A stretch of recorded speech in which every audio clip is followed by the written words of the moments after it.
Welcome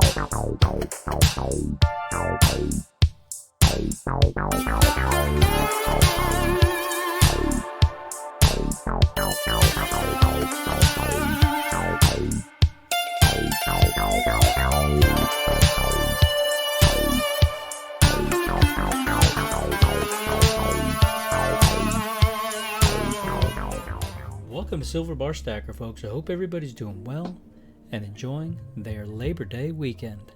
That's right, folks. It's Labor Day weekend, and we've got an exciting full stack video for you today, folks. Now, this video here is inspired by our friend Silverstruck, as are many of our videos, but this one in particular was inspiring because Silverstruck just posted a nice full stack video of all of his JM bars and rounds, and it's a very, very interesting video to watch. I would highly recommend watching it because he's got an insanely awesome variety of JM pieces, from everything from 1 ounce rounds and bars to freaking kilo poured bars that are extremely rare.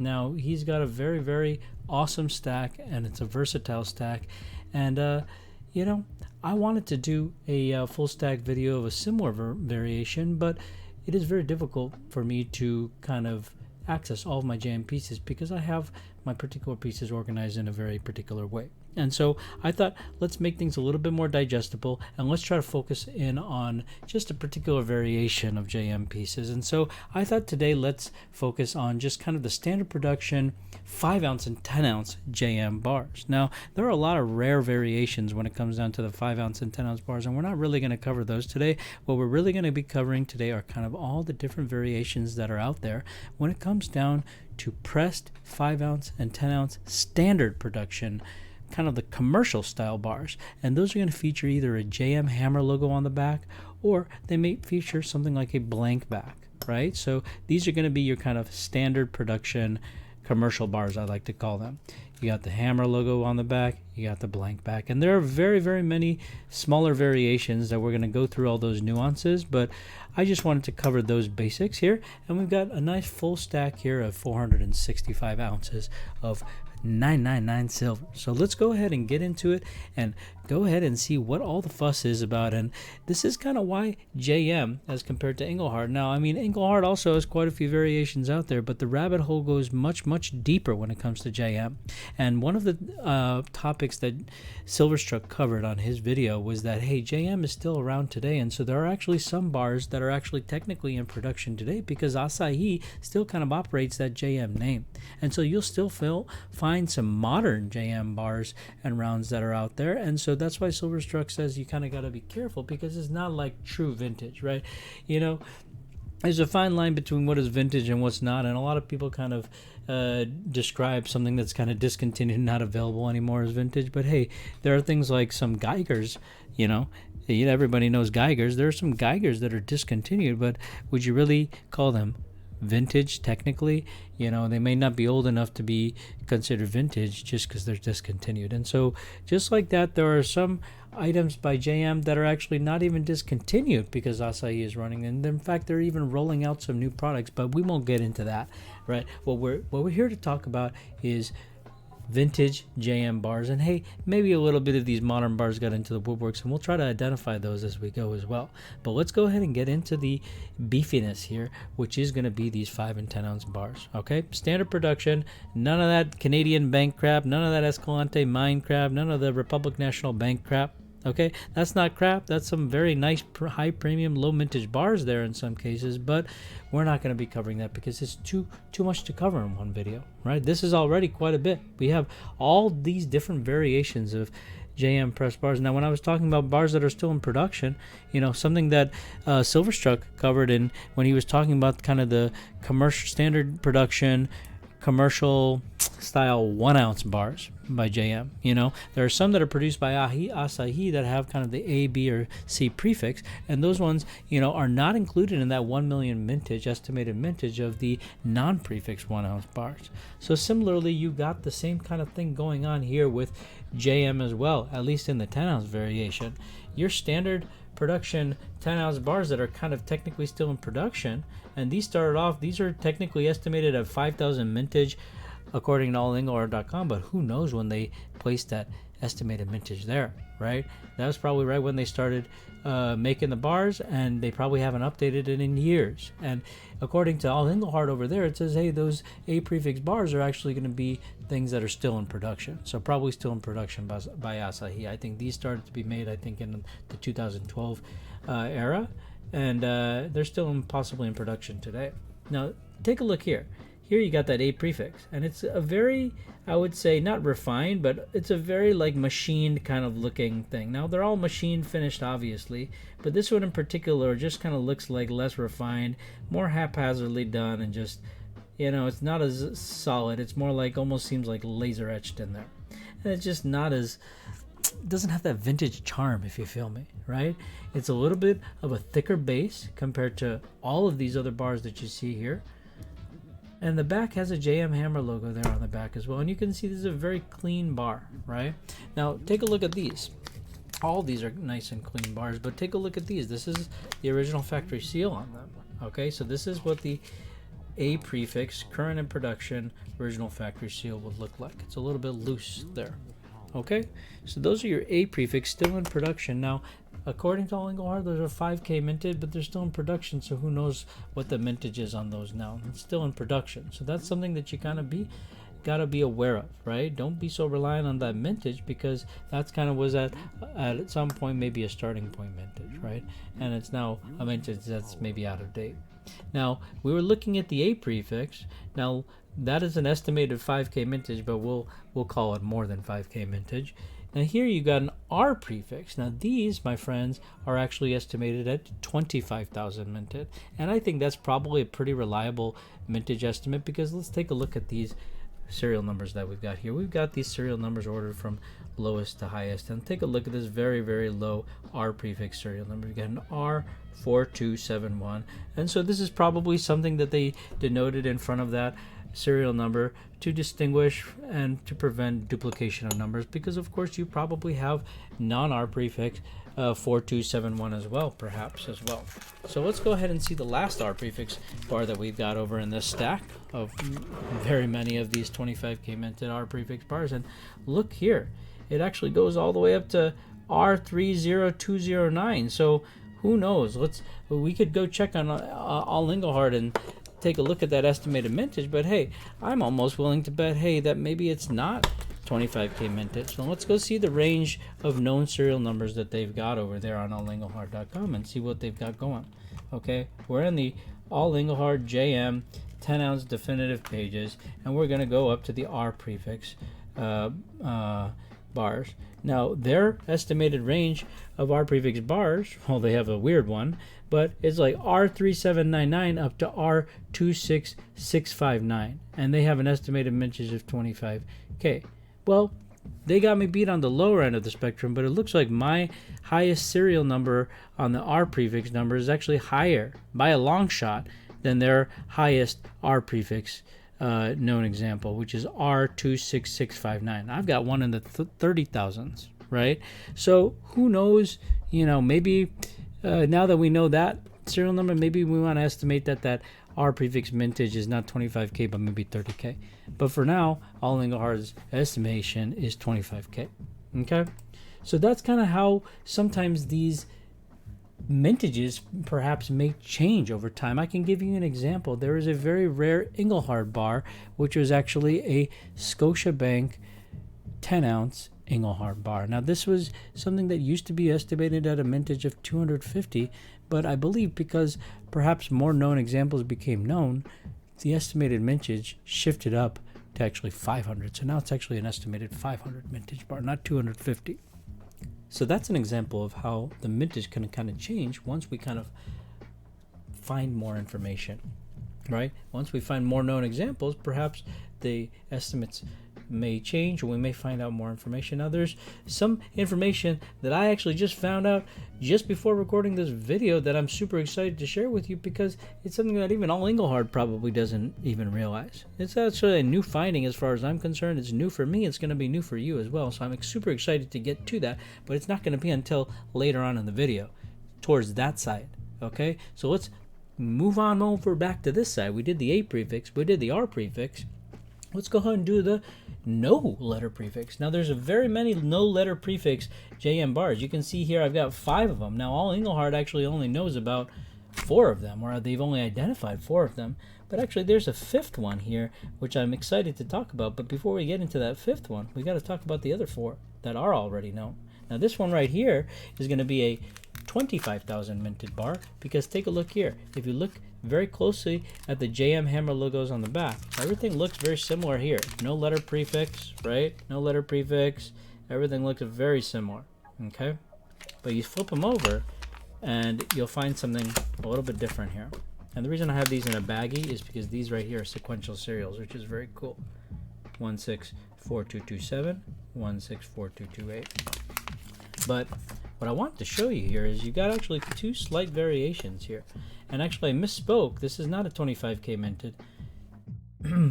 This one right here is actually a 725K minted.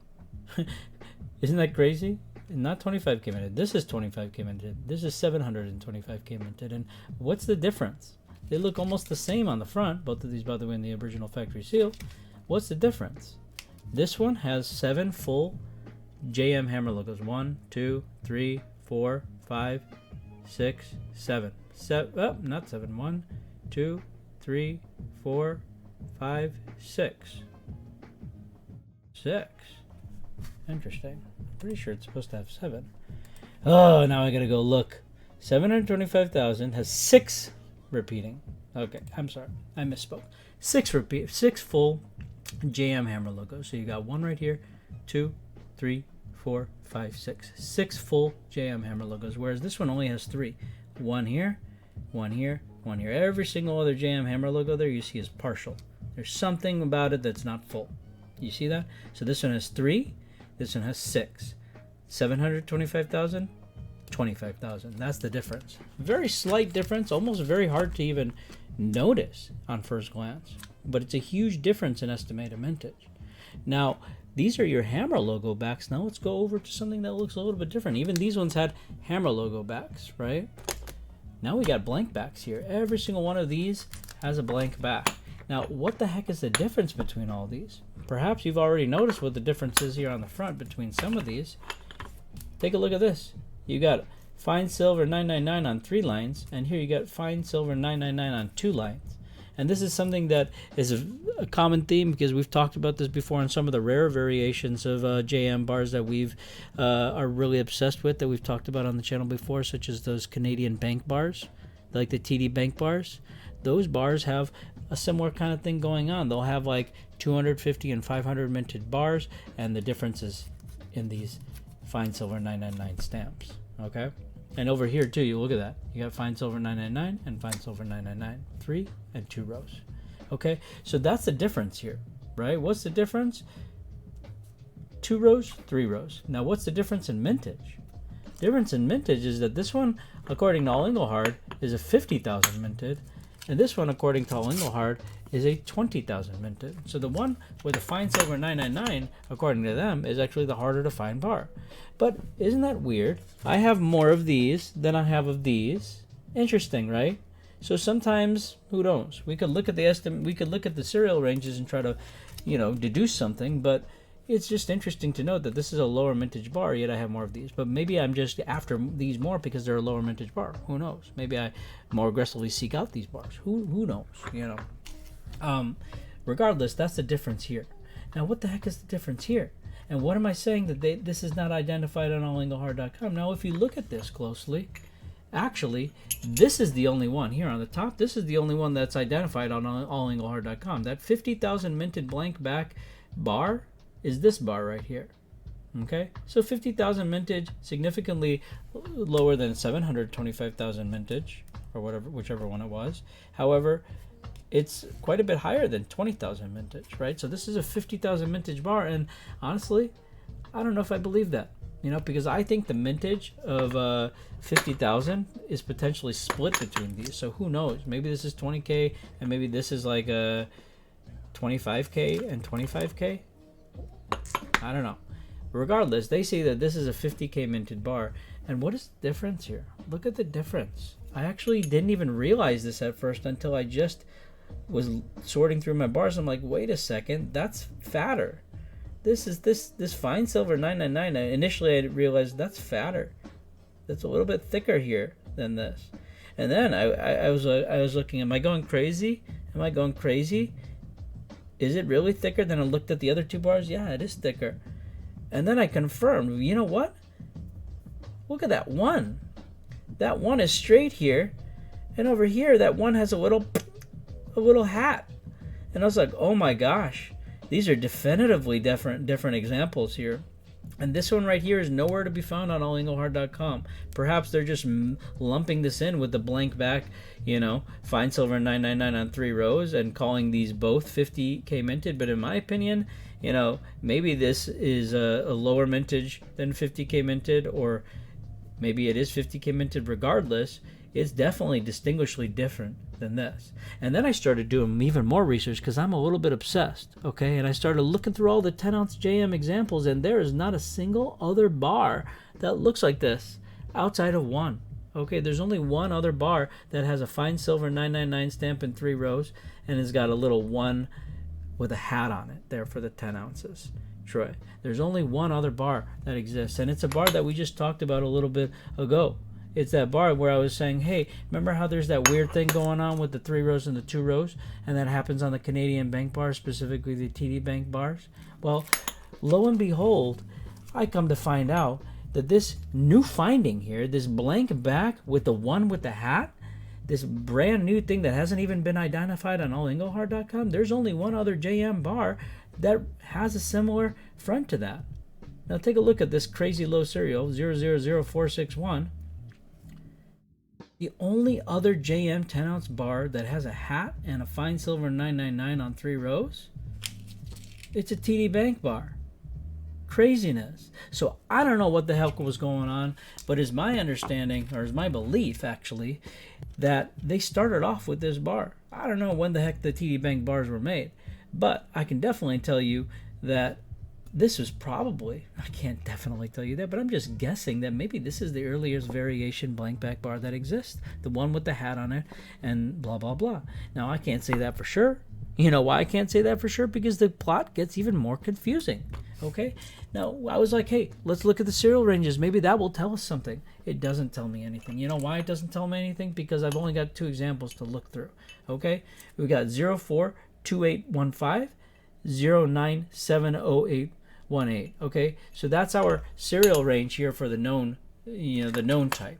Now when we look at the unknown type, we got a 030272. So you think like, oh yeah, maybe it's the earlier variation, but then I've got another one that looks just like it, and that's 072208. So that doesn't. It's not that it doesn't make sense. It's just that like there was potentially some confusion going on there, because if we're actually paying attention to these serial ranges, then it's kind of like you got one of this unknown type, then you got one of this known type, then you got another one of these unknown type, then you got another one of these known type. The serial ranges don't make sense. It's super weird. Super duper weird finding is what I gotta say. But it's a very interesting finding nonetheless. So here we have uncovered another variation not identified on Engelhard of a standard production bar, and I'm thinking maybe it's one of the earlier variations, if not the earliest variation. Very, very interesting to see that. I wish I had more examples to kind of go through.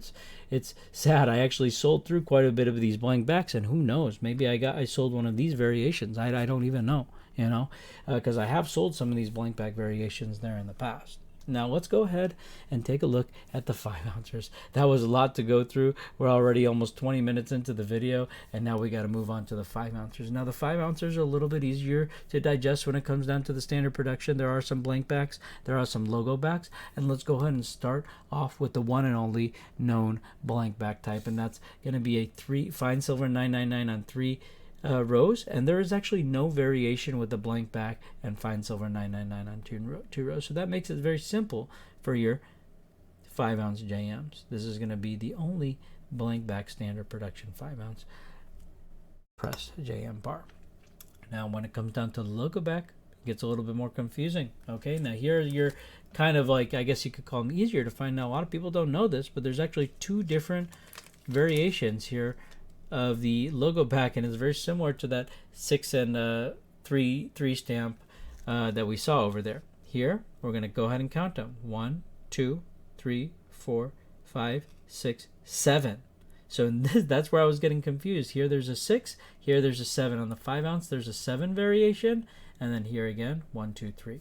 3 variation. Now, that a lot of people don't know that there's actually a 3 variation on the 5 ouncer as well. And the 5 ouncer 3 logo variation is actually a 1000 minted bar, whereas this one right here, I don't know, it's higher. I forget what the mintage is on the 5 ouncer. Let's go ahead and check that real quick. Gonna go to the allengelhard.com, Johnson Matthey, 5 ounce, and this is under the definitive pages. Now I'm going to go down to the press variations, and we'll see that your 7 full-time hammer logo bar is a 50,000 minted bar, whereas this one right here is a 1,000 minted bar. So a very, very big difference here, and it's actually something that I just came to find out in the not very recent past, but pretty recent past. So I actually didn't realize, I hadn't done my research properly, and I didn't realize that there's actually 2 variations. And then once I was looking at it, I actually noticed, like, hey, wait a second. And then I looked on Engelhard.com, and then I verified, like, oh, there's actually 2 variations, and one of them that I have is only a 1K minted bar. So quite a crazy finding for me, because I didn't actually realize it when it comes down to the first example of the 3 logo back 5 ounce variation. Right, the first one I ever got, I didn't even realize it was actually the 1K minted variation. So that was very, very exciting for me. Now, something I did know when I was picking it up is going to be this extremely rare, and this is probably, in fact it is, not probably, but definitely the most rare out of all of these bars here is going to be this very last bar that we're going to be looking at. Now, what makes this bar rare is not the back, because the back is very, very recognizable here. You got 1, 2, 3, 4, 5, 6, 7. So on face value, you just think like, hey, yeah, this is just a 50K minted bar, but you got to pay close attention always to that serial number. And this one right here is an extremely rare 100 minted A prefix here. So you see that A right there? That's kind of been haphazardly placed right there. This is a 100 minted bar, and so you look at the known serials over there on allengelhard.com, and it's all falls kind of in that very small range there. So this one was a very special bar. I had to pay up for this one, and it's honestly my only example of the A prefix bar 5 ounce variation, but something that I'm super excited to be able to actually share with you guys and show you in the flesh, because now we're able to see all of the kind of JM hammer logo and blank back standard production commercial style 5 ounce and 10 ounce press bars. Now I hope you enjoyed this full stack video here of our common JM 5 ounce and 10 ounce bars. Hope you enjoy the show, and 465 ounces full stack. Here we go. Cheers. Oh, and if you haven't had a chance to yet, be sure to check out our social media landing page at solo.to/silverbarstacker. There you can find our direct website link, which is silverbarstacker.com, as well as our links to our other social media channels, such as this very YouTube channel, our Facebook page, our Instagram page, our TikTok page, our Twitter page, and we also have the link to our Whatnot page, which is where we actually run our live auctions and actually also have all of these same SBS drops that we hold. We run those same drops on our Whatnot store, and we also have live auctions happening literally all the time. So the way that you can be notified about those auctions is to be following us there on whatnot.com/user/silverbarstacker. And we hope to see you there, folks. Thank you, and have a great day.